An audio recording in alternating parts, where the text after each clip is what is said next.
Late last night and early today, at my direct...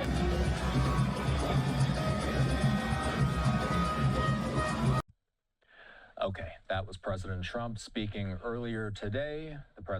We're going to run the country until such time as we can do a safe... One is perfect, but who appoints presidents? God, Jesus Christ. What would happen if every church in a country that's been locked up tight for years suddenly got thrown wide open in just one night?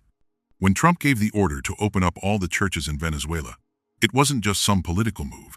It was a signal that shook the world, like a prophetic seal finally getting broken. Church bells rang out after years of silence. Faith rose up from the ruins, and things started speeding up in a way nobody could ignore anymore.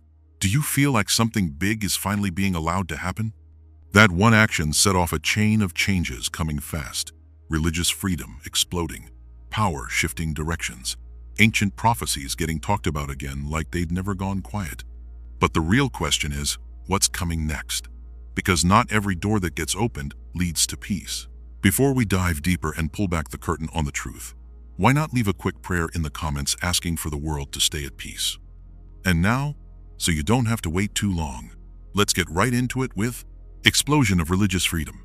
Trump awakens the silenced churches in Venezuela. On January 4, 2026, hot news stories popped up all over social media and international TV, spreading faster than usual. Trump orders Venezuelan churches reopened after lightning strike. That's the big headline CNN ran, while Fox News highlighted, Maduro captured. Catholic churches open for first time after a decade of crackdown. We're watching a moment where religion, politics, and power clash head-on, way beyond normal predictions. In just a few hours, pictures from Caracas, Maracaibo, and Valencia flooded online platforms. Church doors sealed for years swung wide open. Bells rang through neighborhoods that had gone quiet, and thousands of believers rushed in, full of joy and shock. For many folks watching on screens, it felt like seeing a chapter of history fast-forwarded right in front of them. This event ties straight back to Venezuela's long crisis, starting in 2013. After taking power, Nicolás Maduro's government tightened control over society, and religion became a touchy area. Hundreds of Catholic and Protestant churches got shut down. Over 50 priests and pastors were arrested on charges of stirring up trouble, and public worship was strictly limited. It's not just Venezuela. Crackdowns and damage to religious sites have shown up in many places around the world lately. In France, from 2023 to 2025, hundreds of churches were vandalized or set on fire, including the blaze at Église Saint-Germain in La Châtre-Indre on September 29, 2025, with damages around $5 million. In Paris alone, just in 3 days, in August 2025, 2 churches were desecrated, sparking heated debates about Christianophobia in Europe. Right in that global setting, President Donald Trump's decision on January 3, 2026, turned things around. According to military sources, the U.S. launched a quick strike on key targets in Caracas, about 1,500 miles from the U.S. border. The short operation led to Nicolás Maduro's capture and transfer to New York for trial under international law. Soon after, U.S. forces and restructured local security units stepped in on religious controls. Seals were removed, churches were allowed to operate again, and hundreds of detained believers were freed. Sunday services happened openly for the first time in years, with crowds bigger than expected. Amid the flood of news, some observers pointed to Daniel 7:25 as a noteworthy reference. It says, "And he shall speak great words against the Most High, and shall wear out the saints of the Most High, and think to change times and laws, and they shall be given into his hand until a time and times and the dividing of time." For many, this Bible verse brings to mind times when political power tries to control faith until an unexpected shift happens.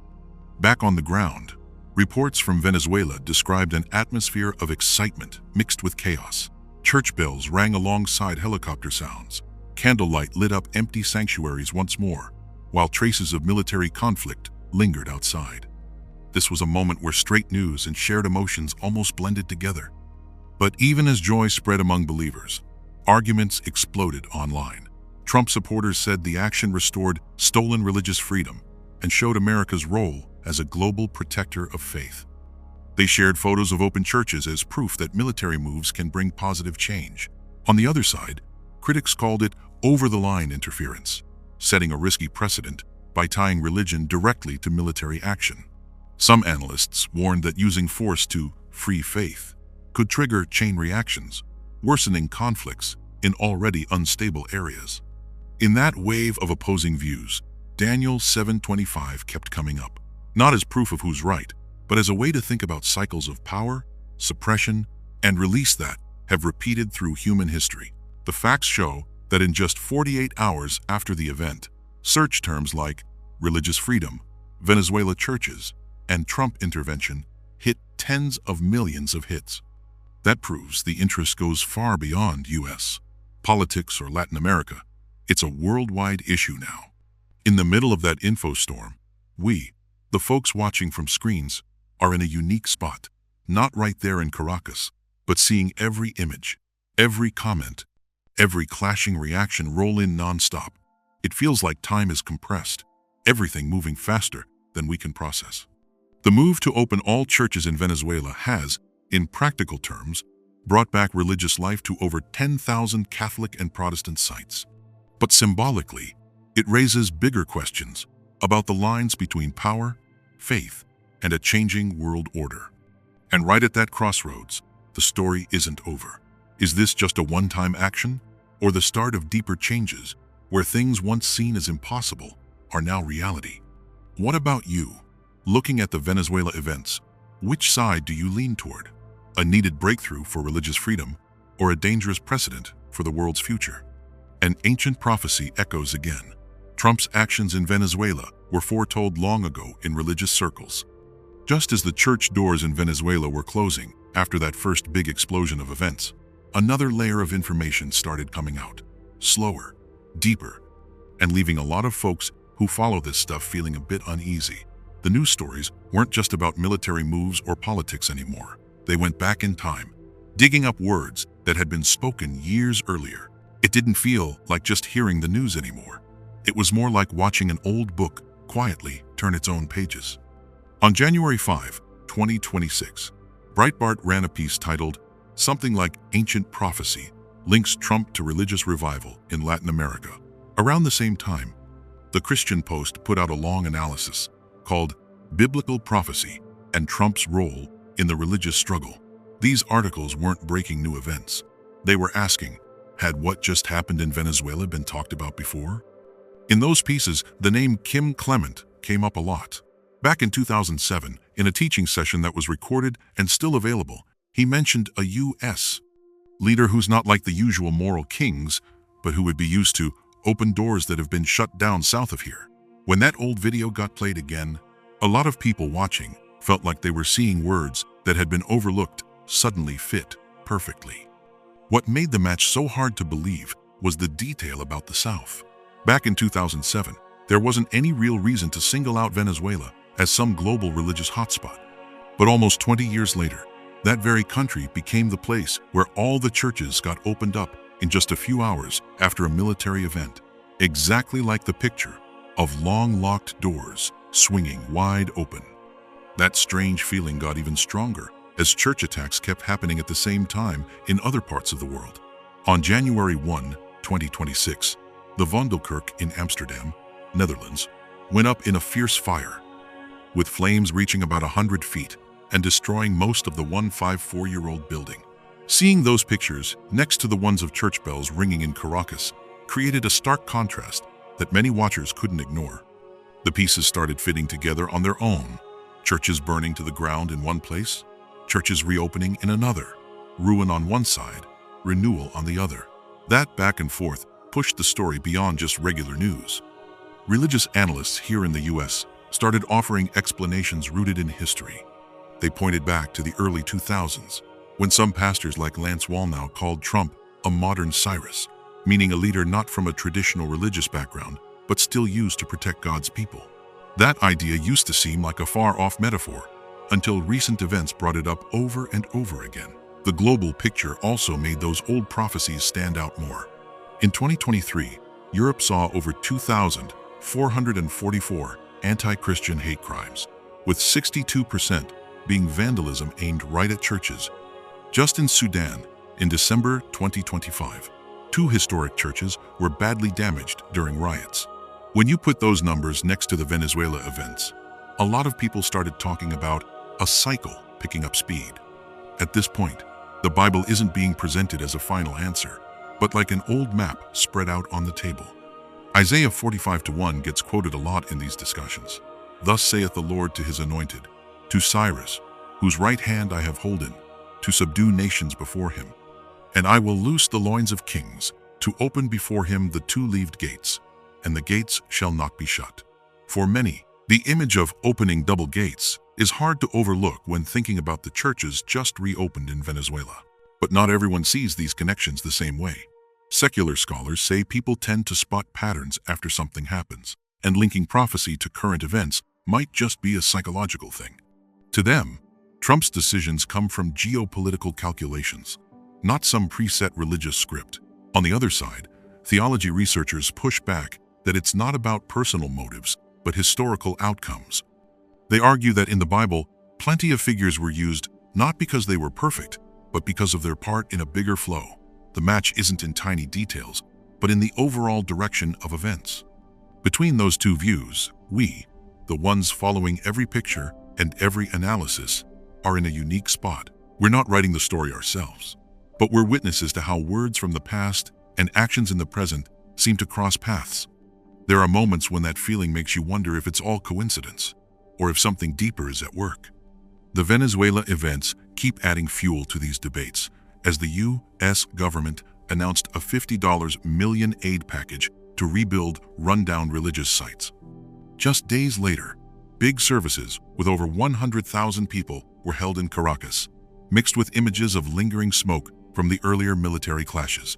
That contrasting picture reminded many of light breaking through chaos.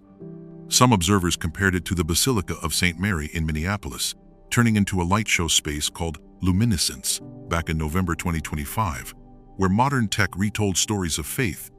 Both carry a similar message. Faith doesn't fade in the dark. It often shines strongest when pushed to the edge. In that bigger picture, Isaiah 45:1 keeps coming up as a key to understanding, not to prove who's right, but to raise questions about people's roles in history's turning points. One view is political, where everything boils down to interests and strategy.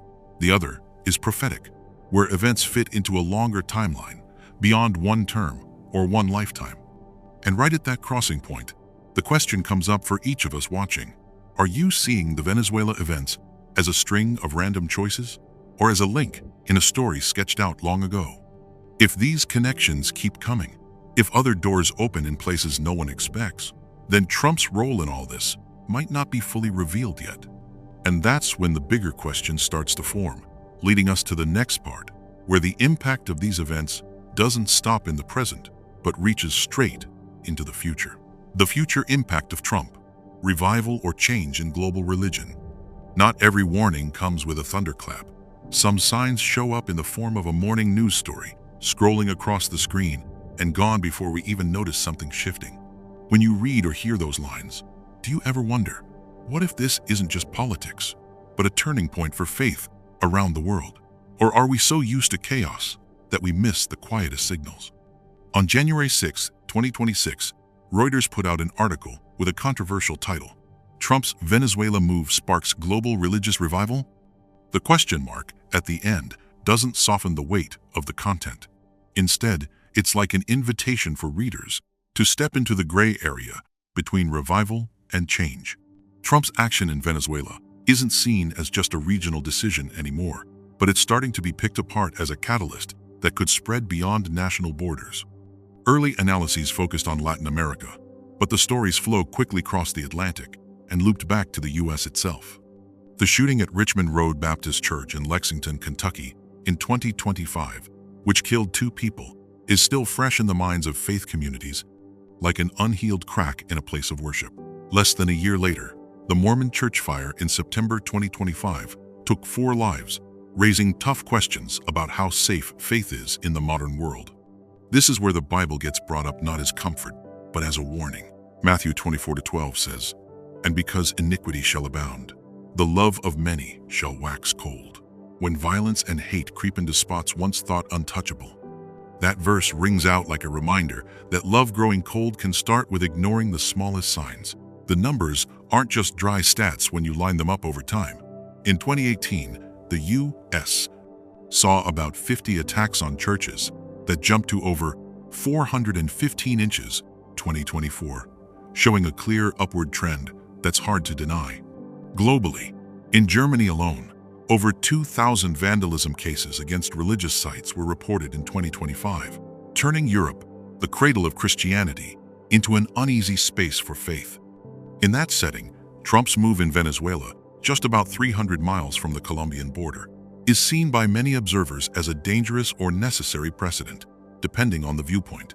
A superpower stepping in directly to revive religion in another country opens up the chance for it to spread to Cuba or Nicaragua, where faith communities still face restrictions. The question isn't will it spread, but how will it spread? The Bible, in Amos 3-7, states, "Surely the Lord God will do nothing, but he revealeth his secret unto his servants the prophets." As geopolitical and religious events mix, many believe those secrets aren't hidden anymore, but are showing up through real human actions in modern history. Looking to the near future, one scenario getting talked about more in religious and political forums is Trump pushing for an international religious alliance, crossing national borders and ideologies. Plans to fund a new church complex in Caracas, up to 1 million square feet, are described as a symbol of revival, but also fuel for debate. Faith migrants might flock there, turning the city into a new regional hub for belief. But history shows every renewal comes with pushback. In December 2025, Grace Cathedral in San Francisco stirred up a storm by turning its worship space into an aura light show, blending tech, music, and rituals. For supporters, it's faith adapting to the times, but for critics, it's a sign of watering down the sacred, where the line between worship and entertainment gets blurry. 2 Timothy 4-3 warned early on, "For the time will come when they will not endure sound doctrine, but after their own lusts shall they heap to themselves teachers, having itching ears." When tech enters the sanctuary, the question isn't just about form, but about the core of belief in a world craving experiences over quiet. If Trump's religious involvement expands, it could create 2 parallel paths. One is a strong revival of faith communities, where churches become spiritual strongholds amid global chaos, giving a sense of stability and purpose. The other is the risk of politicizing faith, turning religion into a power tool, leading to new conflicts under the guise of protecting the sacred. Right at that crossroads, the Bible speaks again as both warning and promise. Revelation 21-5 says, "And he that sat upon the throne said, Behold, I make all things new. And he said unto me, Write, for these words are true and faithful."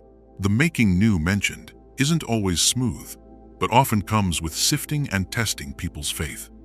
Trump supporters see him as a decisive leader, ready to act to protect eroding religious spaces, and in their eyes, that brings hope in an unstable world. They believe clear stances can stop faith's decline, creating a new order where spiritual values take center stage. On the other hand, skeptical voices warn that every intervention has a cost, and history has seen faith twisted plenty of times when tied too closely to worldly power. The spread of the Venezuela model could open a new chapter, but whether it's written in the ink of revival or change is something no one dares to claim for sure. Jeremiah 6:16 reminds, "Thus saith the Lord, Stand ye in the ways, and see, and ask for the old paths. Where is the good way? And walk therein, and ye shall find rest for your souls." In the whirlwind of change, the call to return to old paths sounds like a warning that not every new thing leads to peace. When you look at the big picture, from church attacks and news of religious revival to international plans, feelings can swing easily between hope and worry. Hope that faith can be an anchor for a cracked world, and worry that faith itself might get pulled into unprecedented whirlpools. If Trump's impact really spreads beyond Latin America to touch global religious structures, the final question isn't just judging a policy right or wrong. It becomes a question about humanity's role in a bigger plan, where every action can be seen as setup or test. And as history's river keeps rolling, carrying both light and shadow, we have to ask ourselves, how will Trump be remembered in this new chapter? A savior of revival, or the one who unwittingly opens an irreversible turn for global faith? Who will Trump be? A prophetic leader or a symbol of salvation? On January 5, 2026, a question came up openly in international media. Who will Trump be when it comes to prophecies? It's no longer about debating policies or power. It's a deeper question that creeps into people's minds in these chaotic times. When Venezuela just reopened thousands of churches after years of them being shut down, that question isn't abstract anymore. It feels real and haunting, like history is trying to tell us something. Just a year earlier, in March 2025, a shooting at a Catholic school in Minneapolis took the lives of kids who hadn't even grasped what faith really means yet. Walls built to protect something sacred ended up seeing blood spilled.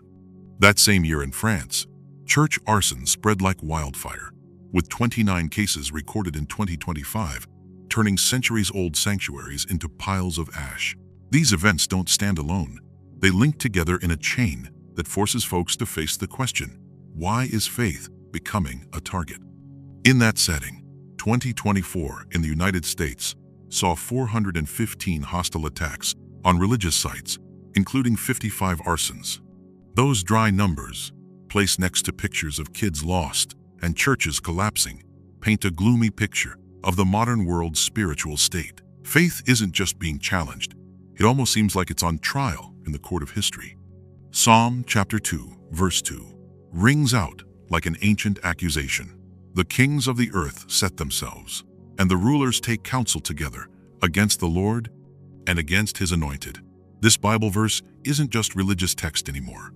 It's like a mirror reflecting our era, where worldly powers clash with the sacred and conflict doesn't look like old-fashioned war. Right at that crossroads, Trump's image starts getting compared to biblical figures. After the Venezuela events early in 2026, he doesn't just show up as a political decision-maker, he becomes a symbol that many see as a protector of faith. Big religious conferences in Washington, D.C. are proposed, with over 1,000 faith leaders from various countries attending, raising the feeling that the line between politics and faith is blurring a lot. Isaiah chapter 10, verse 1 comes up as another charge. Woe unto them that decree unrighteous decrees, and that write grievousness which they have prescribed, set against global decisions that directly affect religious freedom. This verse isn't encouraging anymore. It's a reminder that all power has to answer to divine justice, no matter what name it hides behind. Some folks see Trump as a leader used in a special moment, not because he's perfect personally, but for his role in history. They point out that in the Bible, many people God used weren't always upright by usual standards. To them, Venezuela is just the start of a bigger chain of events, where faith gets put back at the center of global order. But there are totally opposite voices too. They warn that turning a political figure into something divine is a dangerous path that can easily lead to losing the humble essence of faith. In their view, what's happening is just overhyped coincidence, and any effort to tie Trump to a prophetic role reflects collective fear more than divine will. Matthew chapter 7, verse 16 sounds like a cool-headed standard.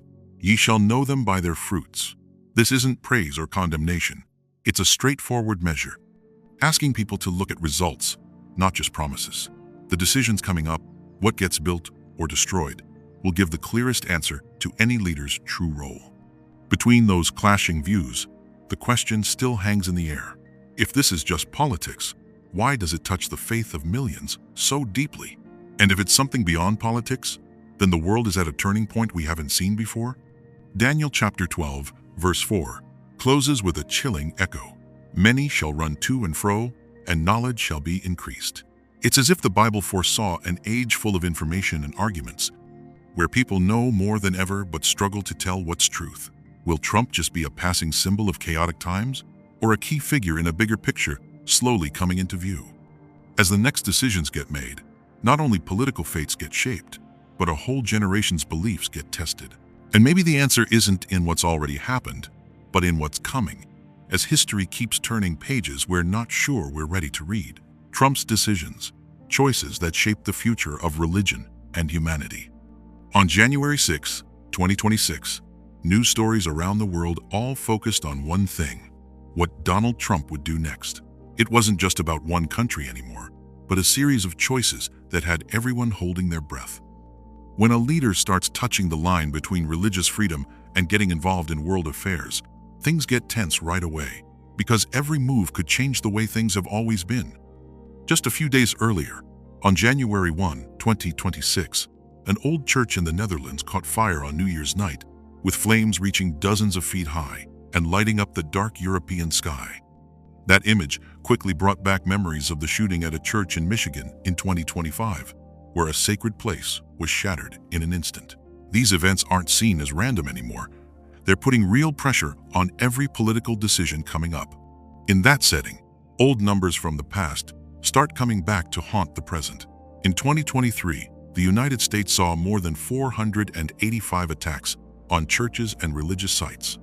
In 2025, France faced 56 cases of desecration, turning ancient cathedrals into targets of hate. When you put these facts side by side, a chilling question comes up. If nothing is done, what will happen next?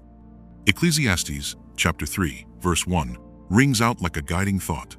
To everything there is a season and a time, to every purpose under the heaven. Every moment has its purpose, and the decisions coming now don't seem like coincidences. As the world enters a time of unrest, the choices of the top leader don't just affect one country's borders anymore. They spread to the beliefs of millions of people. The possibilities being weighed are getting clearer. An international alliance against religious persecution might be formed, bringing in many powerful countries. Proposals for up to $100 billion to protect churches and places of worship around the world are starting to be talked about seriously. If that happens, the global political order would shift, much like how a light show at the Basilica of St. Mary in Minneapolis once turned a sacred space into a worldwide symbol of renewed faith. But every decision comes with consequences. Getting involved more deeply could be seen as protecting religious freedom, but it might also look like the start of new conflicts. In all this, the Bible doesn't take sides to cheer or oppose. It acts as a way to understand, reminding us that power doesn't work on its own. Proverbs chapter 21, verse 1 comes up as a key turning point. The king's heart is in the hand of the Lord, as the rivers of water. He turneth it whithersoever he will. This verse doesn't praise people. It puts every decision in its proper place. No matter how great the power seems, it still flows in a direction guided by the Lord's hand, never outside the control of the Most High. When you put this Bible verse next to the choices taking shape, the warning becomes clear. If those decisions truly protect faith, they'll become tools for spiritual survival. But if they're driven by ambition or fear, the results won't stop at politics. They'll reach into the hearts and minds of all humanity. Jeremiah chapter 17, verse 5, goes on like another layer of understanding. Cursed be the man that trusteth in man, and maketh flesh his arm. These words aren't aimed at one person. They point straight to the risk of putting full trust in earthly power. This is the fragile line the world is approaching, where faith could be protected, but it could also be twisted.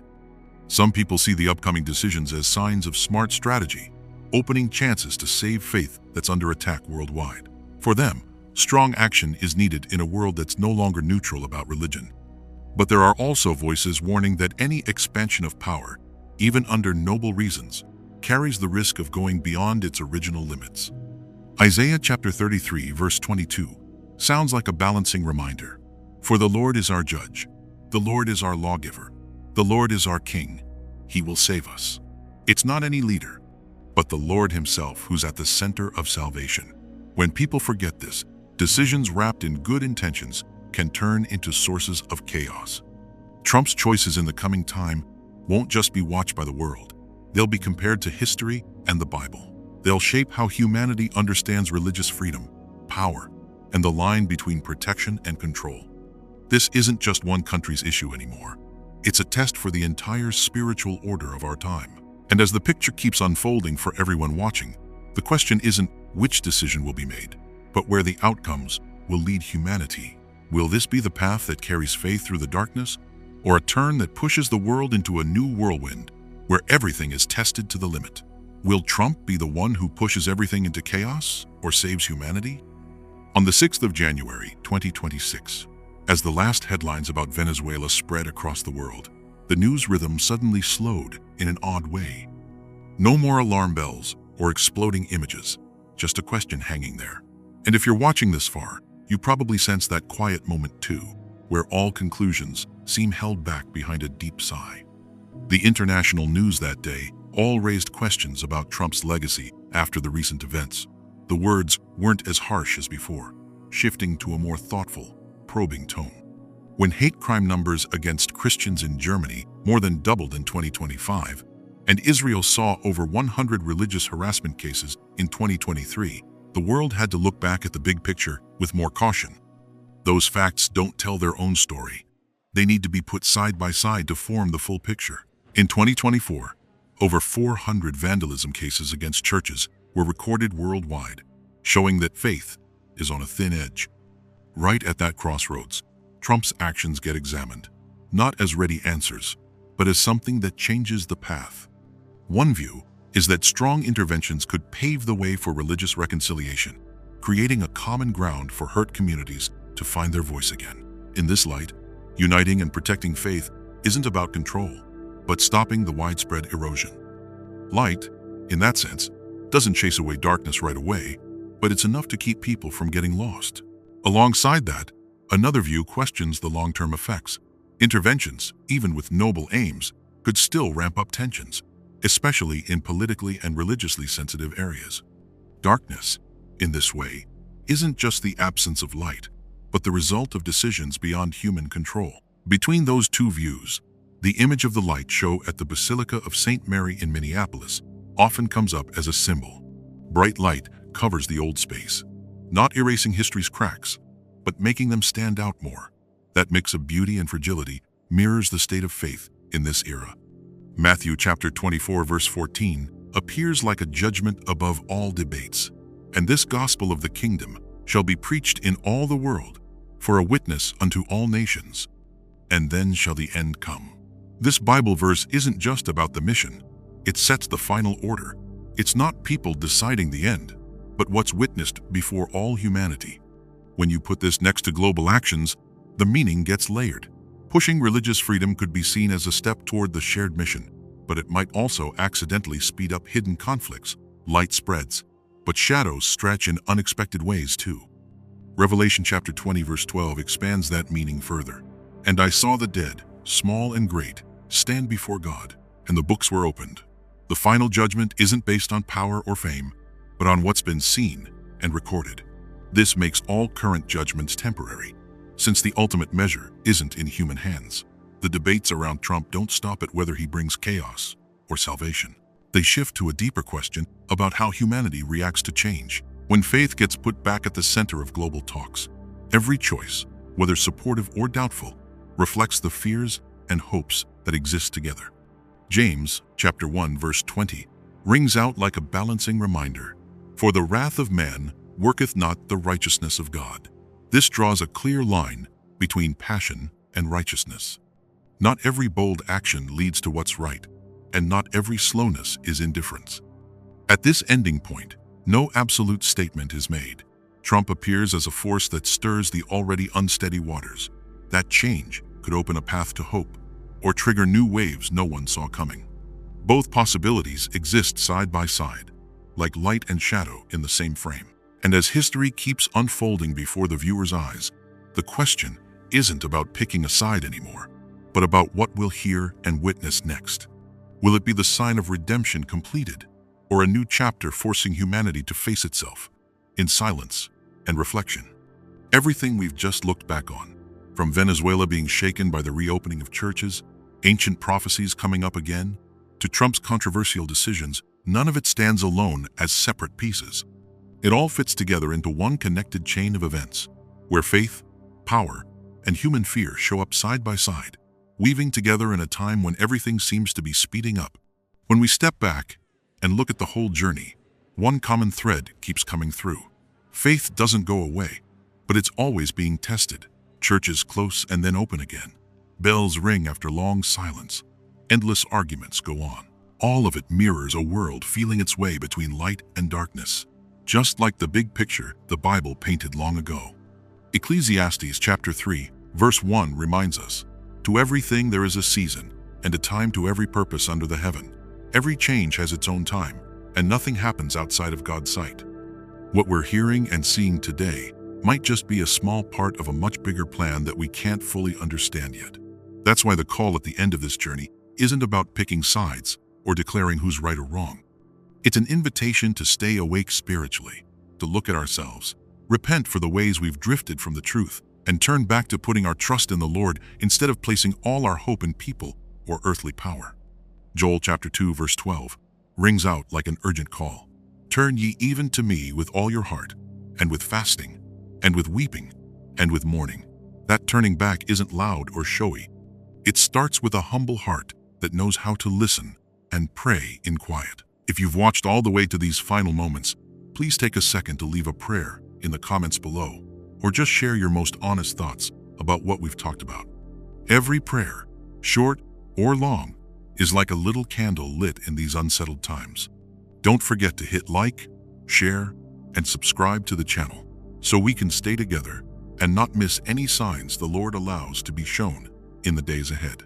Staying connected, following along, and thinking about these things together is one way we can strengthen each other's faith in a restless world. Finally, thank you from the bottom of my heart for sticking with me to the end. May the Lord bless you, keep you and your family safe and at peace in every situation, and guide your every step in His light. Amen. Ali Duplo reports that's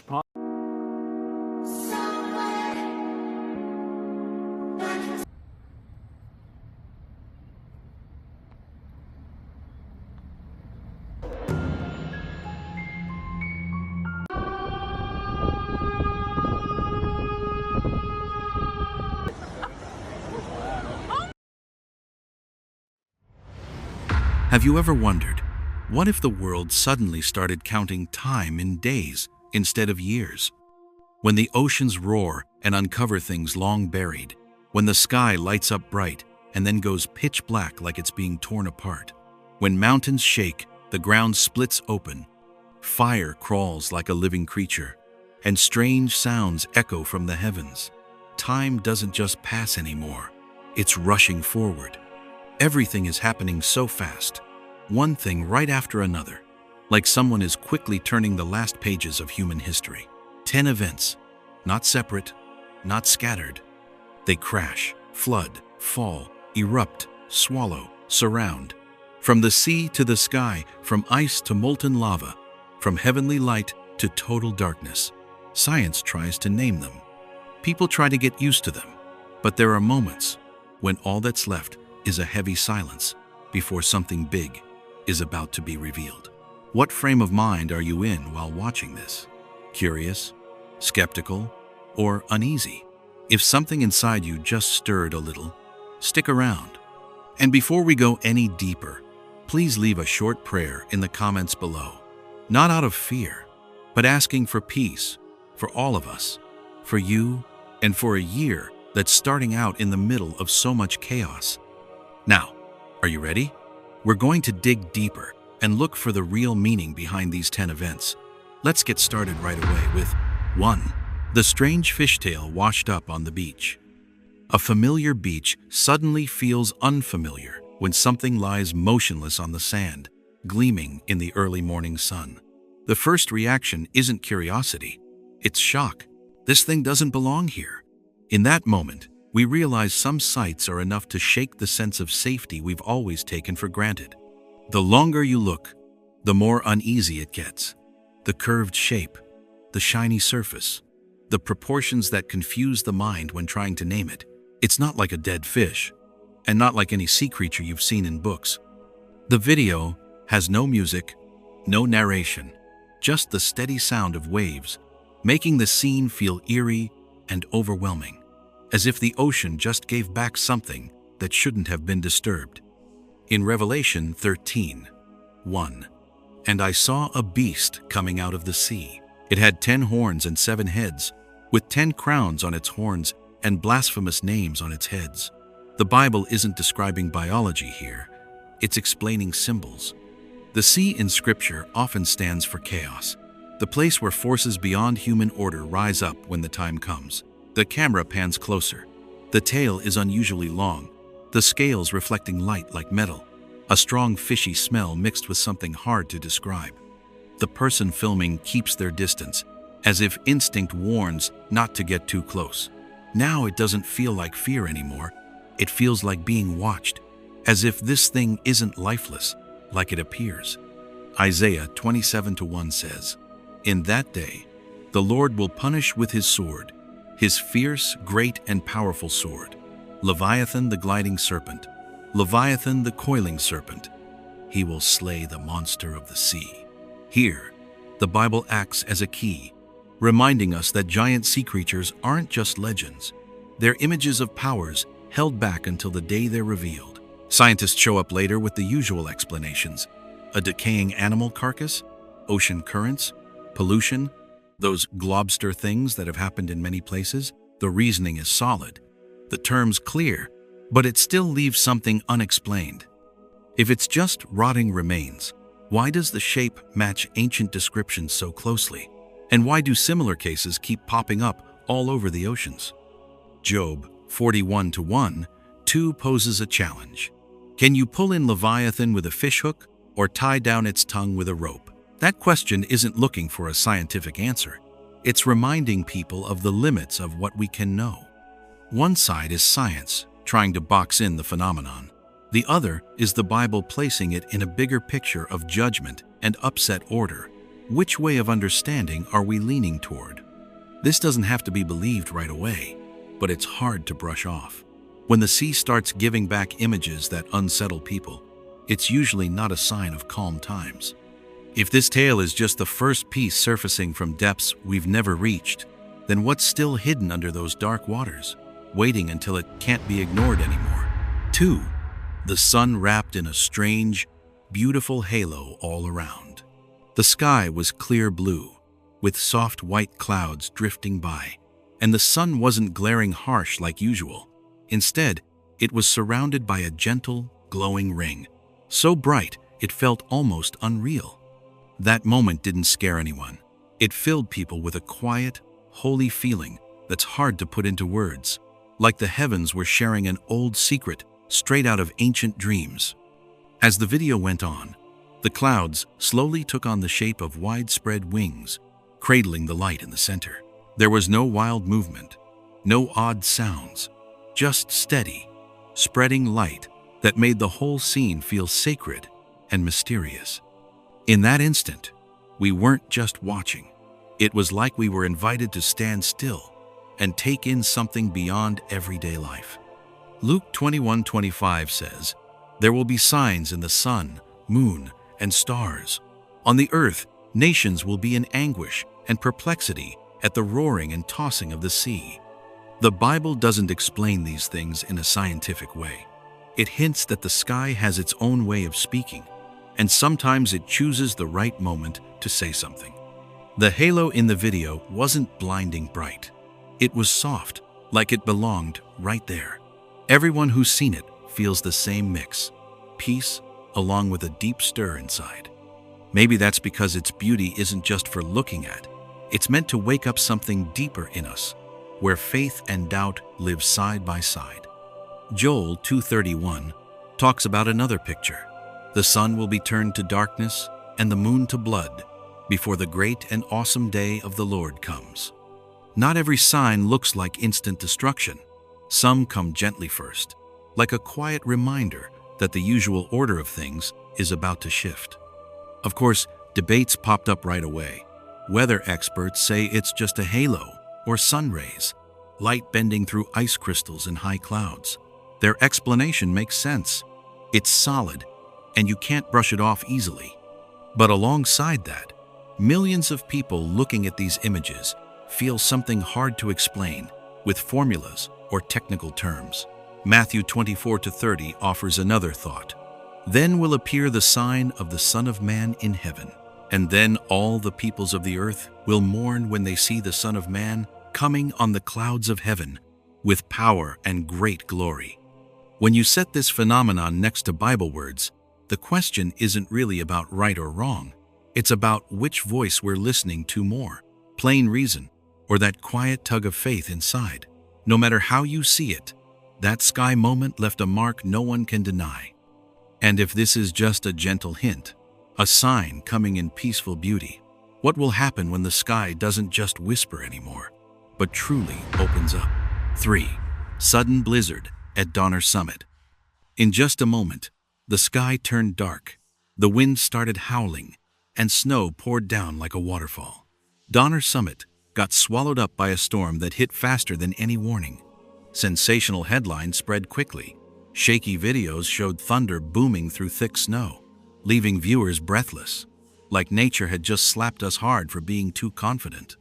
Donner Summit in California sits at about 7,000 feet up in the Sierra Nevada.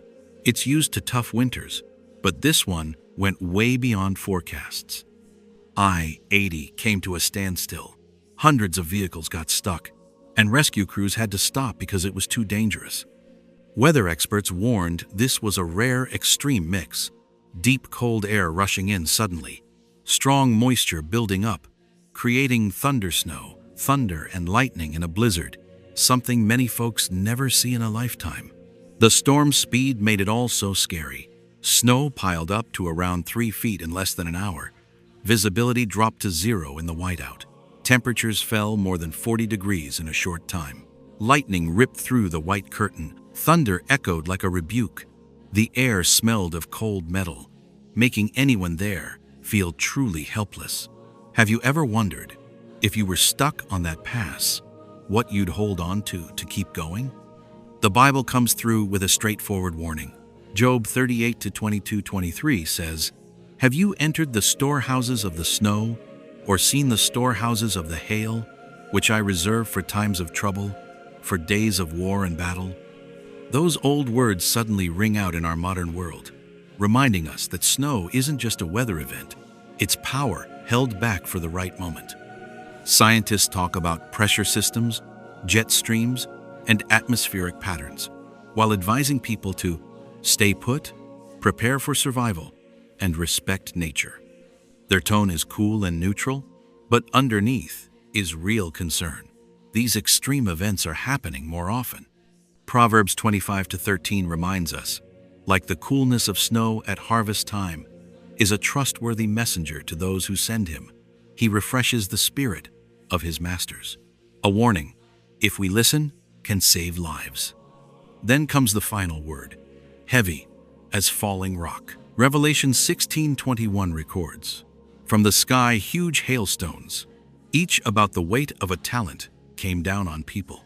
For the plague was terrible, not to scare us senseless, but to make us pause, look up, and think. This blizzard is a wake-up call, reminding us of our limits before greater power. And while snow can drop any time, the question hangs open. If this is just the start, are we ready for the storms to come? 4. Flooding in Sacramento Valley. It came on fierce and heavy, the water rising without warning, swallowing up the Sacramento Valley in just a few hours.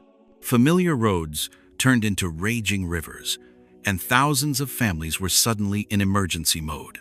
This wasn't just another weather report. It was the kind of moment that makes you stop and face what's happening right in front of us. Have you ever thought that, overnight, everything you've built could vanish under that muddy water? The tension built in every frame as cameras caught the water spilling over riverbanks, flooding neighborhoods, rising minute by minute. The numbers hit hard. Water levels jumped nearly 10 feet in some spots. Dozens of roads were cut off.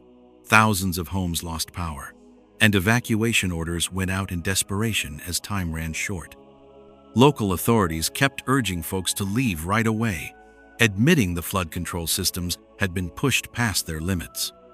In that cold water were images of helpless residents watching their belongings get submerged, cars flooded to the roof, fields disappearing under endless water. Many families rang in the new year in makeshift shelters, the distant sound of fireworks, a bitter contrast to the tears and heavy silence inside. The news came fast and straight. No sugarcoating, no hype, just the raw truth of what was unfolding. The Bible comes across like a serious indictment for humanity. Matthew 24:38-39 says, "For in the days before the flood, people were eating and drinking, marrying and giving in marriage, up to the day Noah entered the ark. And they knew nothing about what would happen until the flood came and took them all away." Those words ring out like an accusation of our indifference and complacency in the face of repeated warnings. Then Genesis 7:11-12 describes it in detail. "In that day, all the springs of the great deep burst forth, and the floodgates of the heavens were opened. And rain fell on the earth 40 days and 40 nights. It's no longer some ancient tale. These images seem to mirror the footage of floodwaters roaring through the Sacramento Valley today. Of course, opposing views popped up quickly. Weather experts explain it with the idea of an atmospheric river, saturated soil, and climate change making extreme weather worse. That explanation has solid science behind it, and many see it as a reasonable way to understand things. But others wonder, why does the suddenness and destruction match those old descriptions so strangely? The debate goes on, with neither side fully winning out. No matter how you look at it, this flood is a stern reminder that our safety is more fragile than we think. And the cliffhanger hangs there. If this is just one small chapter in a bigger chain of events, then when the waters rise again, what will still be standing? 5. Serpent-like fire in Monument Valley. It's shocking right from the very first moment. The camera catches a long streak of bright red fire, twisting and turning across the desert rocks like something alive in Monument Valley. It doesn't spread wildly like a normal forest fire. Instead, it crawls along, curves its body, and then stops at just the right time, leaving you with a creepy feeling like the fire is looking back at you. The sight is so stunning that you can't help but wonder, is this just fire? Or is something bigger being shown to us? As the video goes on, the movements look mysterious and strange, almost like the fire has a mind of its own. The flames stretch for miles, bending along the hillsides, sometimes slow, sometimes speeding up, uncovering layers of deep red ancient rock underneath. There's no random spreading. It has a weird rhythm, like it's drawing a familiar shape on this sacred ground. When you watch those scenes, do you feel like you're seeing a message written in fire? The Bible comes in as a way to understand the symbol. Revelation 12:3 says clearly, "Then another sign appeared in heaven, an enormous red dragon with 7 heads and 10 horns and 7 crowns on its heads." The image of a red dragon, twisting and full of meaning, seems to match the streak of fire crawling across the land, leading many people to believe this isn't just a natural event. Next, Numbers 21:6 adds to the picture. "Then the Lord sent fiery serpents among the people, and they bit the people, so that many of the people of Israel died." These fiery serpents in the Bible aren't just animals, they stand for warning and judgment.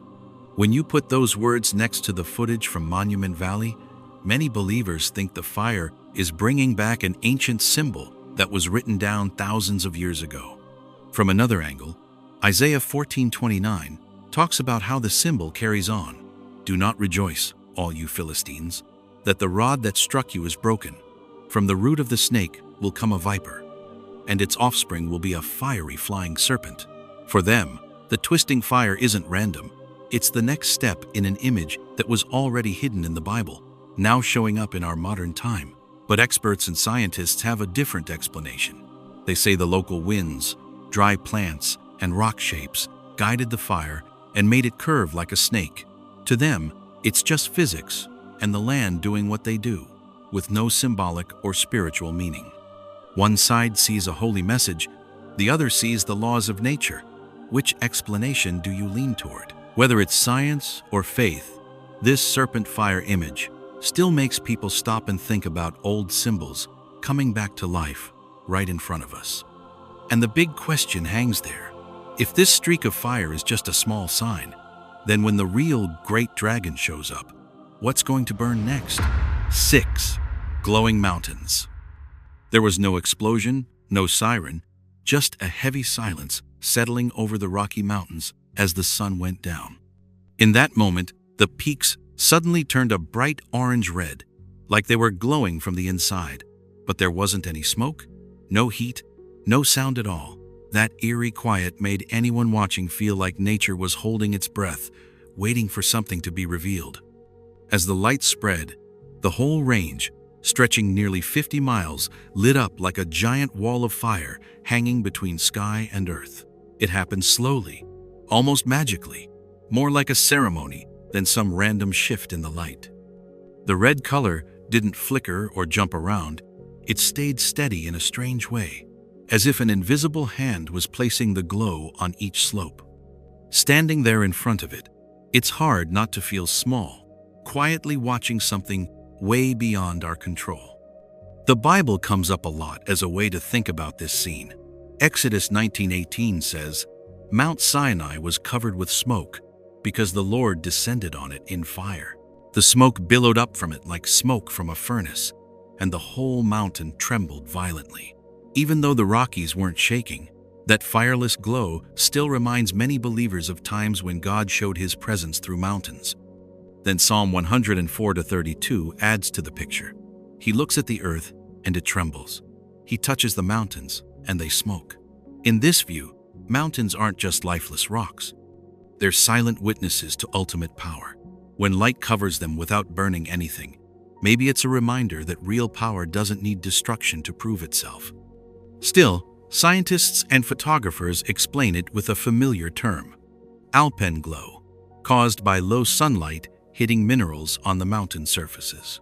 To them, it's just natural beauty that happens year after year, with no deeper meaning.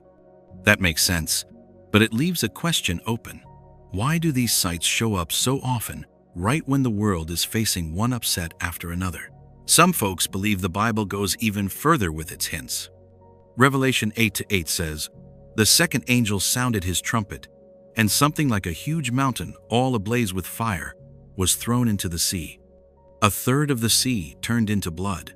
The mountains aren't falling or burning yet, but the image feels like an opening note, hinting at bigger things ahead.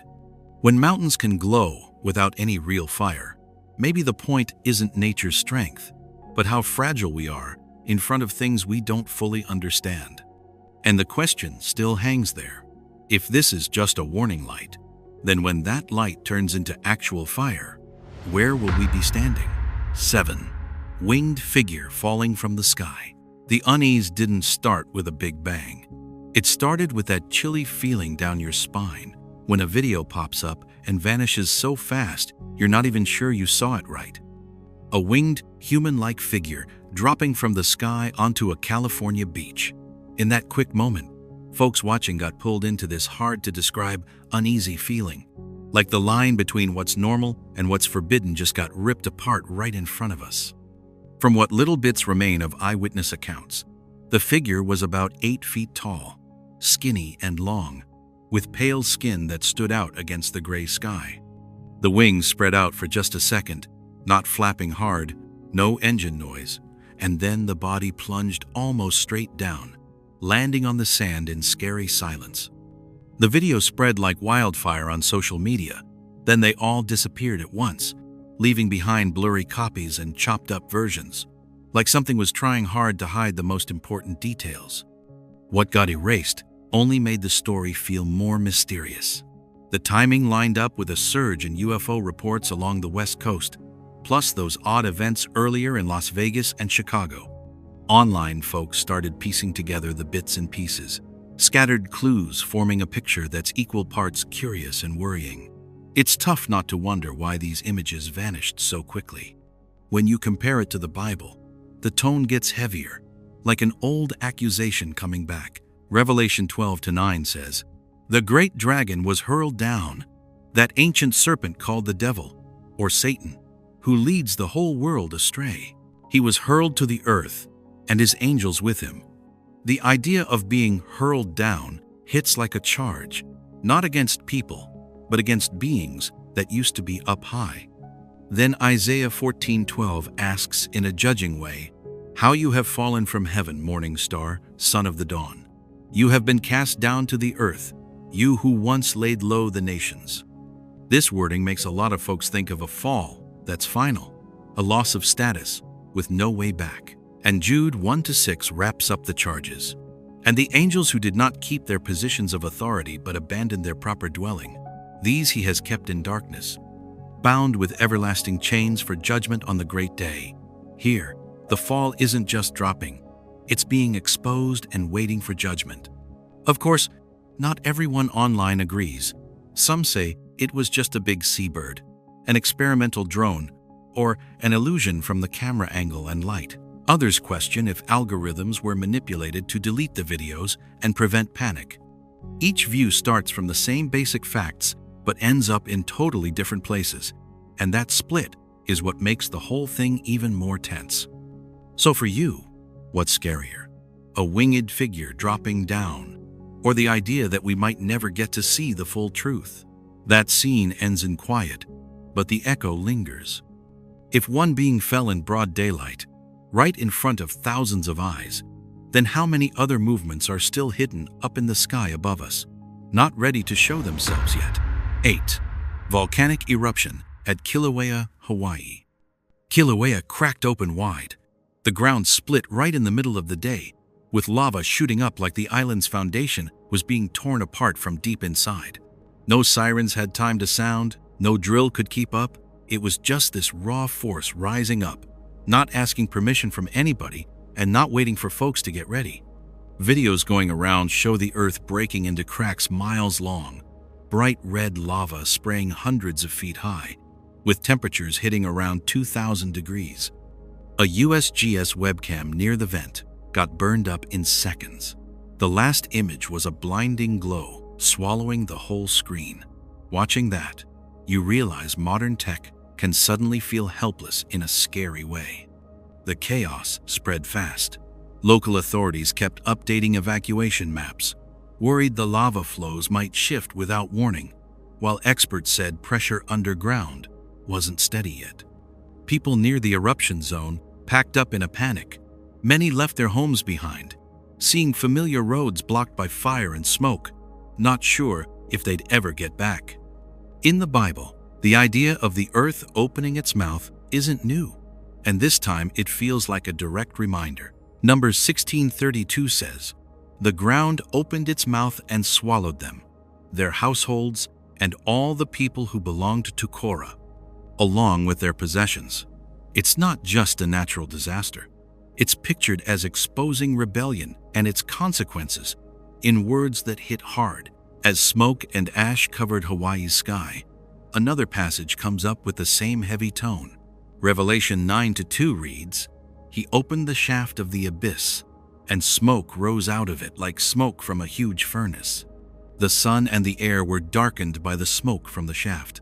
Anyone who saw Kilauea at its peak described the air turning dark, the strong sulfur smell, and sunlight getting blocked like it was swallowed up. Then Psalm 144:5 stands out as a final reminder. "Lord, bow your heavens and come down. Touch the mountains so that they smoke." Here, the mountain isn't just sitting there. It's the spot where heaven and earth meet, and one touch is enough to shake everything. Scientists explain it with magma pressure, plate movements, and known eruption cycles. But at the same time, locals talk about that deep, old fear, like the ground isn't solid anymore. Both views sit side by side, one based on data, one on gut feeling, and neither fully eases the worry spreading around. The lava keeps flowing, the cracks keep glowing, and the real question isn't how Kilauea erupted, but what bigger thing it's pointing to. If an island can get ripped open in a moment, how long can this earth hold together when similar cracks show up in lots of places at once? 9. Synchronized volcanic and geothermal activity across the U.S. It's no longer just one hotspot. Now it's several places stirring at the same time, like some unseen hand is tapping out a rhythm across the whole continent. Alaska, Washington, Wyoming, names thousands of miles apart, suddenly speaking the same language. The ground is shifting. The watchers aren't whispering anymore.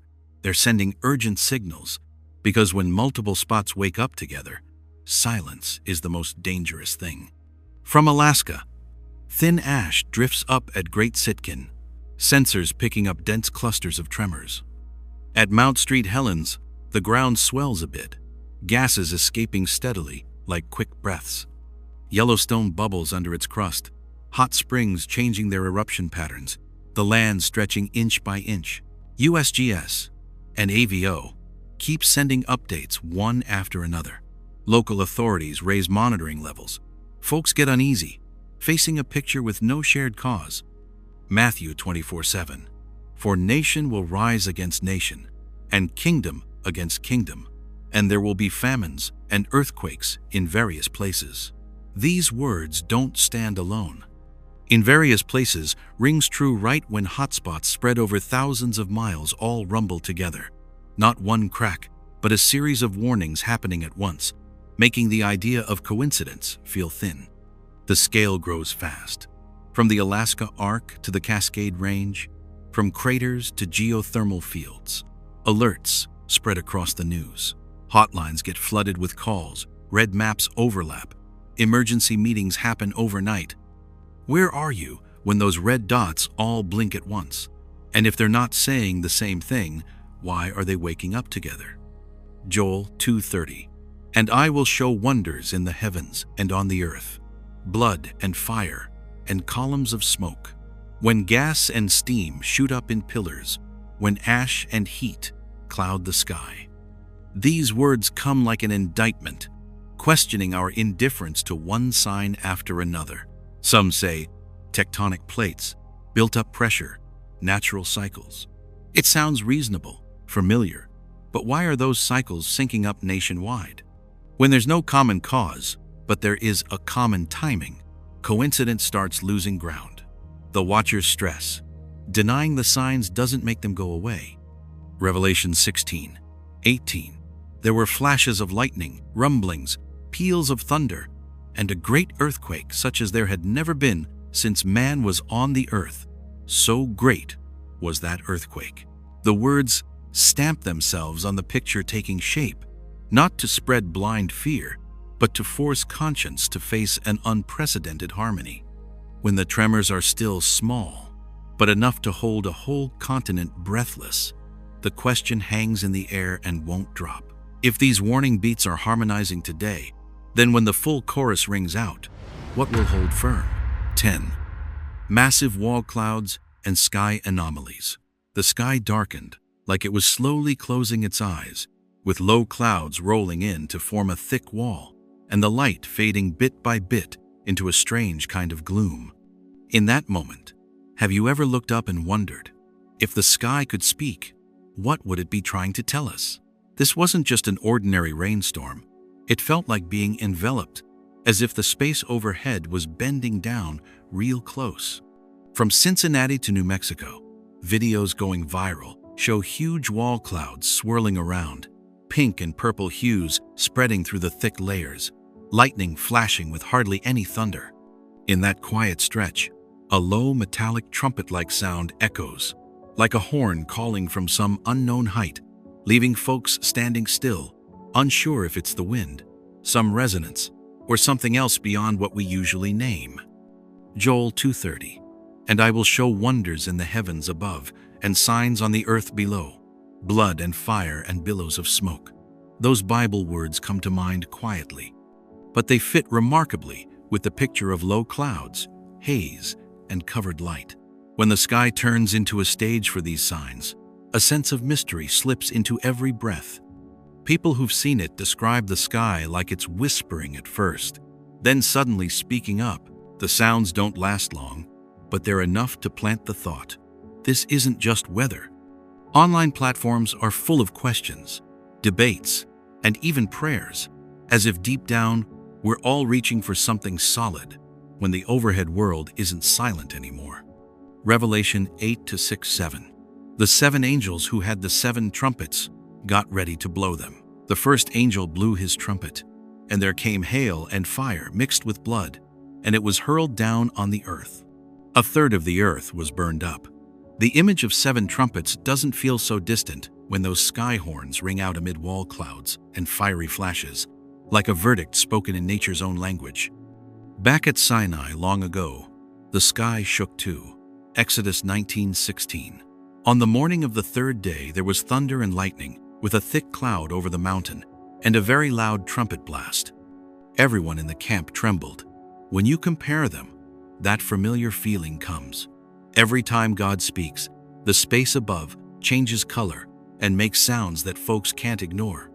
When wall clouds cover everything and trumpet sounds echo, it's an invitation to listen, to take a good look at ourselves, and to realize the sky isn't just for sun and rain. It carries messages that last through the ages. If those sounds are just the opening notes, then when the final trumpet blasts, what will it awaken in each of us? And so we move through the 10 signs the Lord has cleverly warned humanity about for the end times. When I put it all together, the fire bursting up from the ground, the waters rising and swallowing the shores, the sky going dark and making strange sounds, a bigger picture starts to come into focus. These aren't just random events happening one after another. They're different voices all speaking up at the same time, like nature itself is knocking on the door of our hearts, reminding us that we're not living in ordinary days anymore. 1 Thessalonians 5:2 says, "For you yourselves know very well that the day of the Lord will come like a thief in the night." That verse isn't meant to scare us. It's meant to wake us up. A thief doesn't send a warning, and only the people who are already awake notice when the door starts to move. All these signs around us, whether they look natural or mysterious, are pointing to the same thing. Time isn't just drifting by anymore without us noticing. In the quiet that comes after all the chaos, people usually have two choices. They can say it's all just coincidence, part of the usual ups and downs of the earth, and go right back to life as usual. Or they can pause, listen, and ask themselves where they really stand in this bigger picture. The signs don't force anyone to believe, but they do make us face questions about faith, responsibility, and being ready. Matthew 24:42 says, "Therefore keep watch, because you do not know on what day your Lord will come." The kind of watching the Bible talks about isn't panic. It's living with our eyes open, knowing what really lasts and what's only temporary. In a world full of changes, that gentle call keeps coming, steady and quiet, like a small light shining in a long night. If what you've seen lately has touched your heart, take a moment to stop and think. You're welcome to leave a short prayer down below, or just an honest thought from your own heart, as a way of answering what's happening around us. Every word you write isn't just letters. It's a sign that someone is listening. Hebrews 10:23 says, "Let us hold tightly, without wavering, to the hope we affirm, for God can be trusted to keep His promise." In that hope, we don't walk alone. Connecting with each other, sharing, and staying awake together keeps the light from going out on these darker days. If this string of signs means something to you, please like, share, and subscribe so you won't miss the next reminder. Every share might be the way someone else wakes up at just the right time. Finally, thank you for reading all the way to the end, and I'm praying that you and your loved ones will always have peace, protection, and guidance in His light. Amen. Now to some developing news from Mexico. We're learning.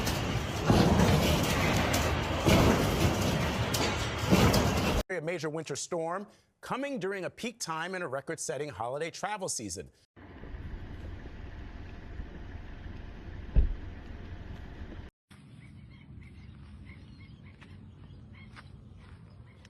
Are y'all seeing what I'm seeing flying in the sky?